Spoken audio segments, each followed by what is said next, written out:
A Vittorio Veneto si è disputata la seconda edizione della cronoscalata di Sant'Augusta, che ha visto quasi 200 podisti faticare lungo i gradini che portano alla chiesetta della Santa Patrona di Serravalle. È iniziata l'anno scorso, prosegue quest'anno con tanti partecipanti, quindi vuol dire che la manifestazione ben si sposa con la cultura, con l'arte, con la religiosità e anche con lo sport. Nonostante il grande caldo, i concorrenti non si sono risparmiati. Quando si fa una competizione, bene o male, si dà sempre tutto, perché l'importante è partecipare, però è importante anche far bella figura e far meglio che si può. Quindi dura per la salita, dura per gli scalini, dura per il caldo, dura per tutto, però alla fine è una bella soddisfazione. In campo femminile la vittoria è andata a Silvia Serafin, che ha preceduto la vincitrice della passata edizione, Mara Golin. L'atleta vittoriese è comunque soddisfatta della sua prova. Molto impegnativo, soprattutto per il caldo, saranno una quarantina di gradi, quindi si fa il doppio della fatica.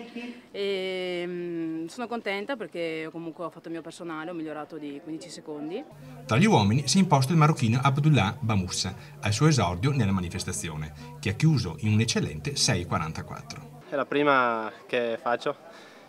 Sono contento e poi grazie all'organizzatore che mi ha invitato sono contento di averla fatta, di aver fatto questo tempo. Ho avuto le gambe un po' imballate, però ho tenuto duro, ho tenuto tutto, ho dato tutto quello che potevo. Arrivederci alla prossima edizione.